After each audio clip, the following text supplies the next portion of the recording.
सास भी कभी बहू थी के आने वाले एपिसोड में माहौल और भी ज्यादा रोमांचक और तनावपूर्ण होने वाला है। हम देखेंगे कि नोएना ने हर संभव हथकंडा अपनाना शुरू कर दिया है ताकि वह मिरर के करीब जा सके। उसकी चालाकियां और उसकी हरकतें एक और जैसे योजना की गहराई को दिखा रही हैं।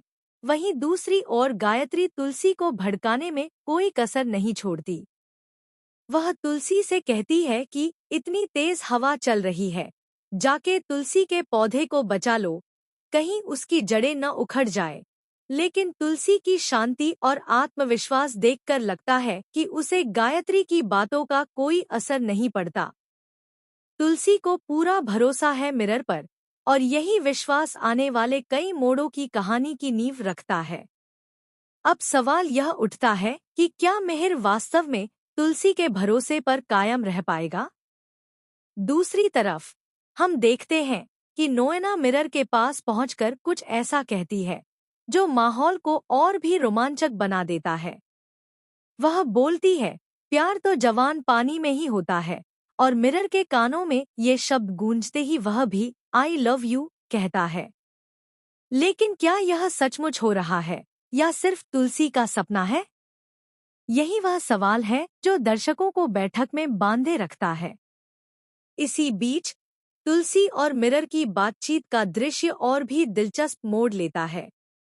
मिरर फोन पर तुलसी से कहता है, तुम्हें यहाँ होना चाहिए था। तुलसी उत्सुक होकर पूछती है कि प्रोग्राम कैसा गया। मिरर जवाब देता है कि अच्छा गया, लेकिन तुम्हारा होना जरूरी था। वह आगे बढ़ते हुए पूछता है, तुम्हारा पासपोर्ट मिला कि नहीं? तुलसी बताती है कि अभी नहीं मिला, लेकिन मिल जाएगा। मिरर का मूड अचानक बदल जाता है और वह कुछ गुस्से में कहता है कि दुनिया की सारी चीजों से मतलब रखने के बावजूद तुम अपनी खुद की चीजों का ध्यान नहीं रखती। तुलसी अब सोचने लगती है कि मिरर का मूड अचानक क्यों खराब हुआ। पासपोर्ट के गुम होने का रहस्य धीरे धीरे खुलने लगता है।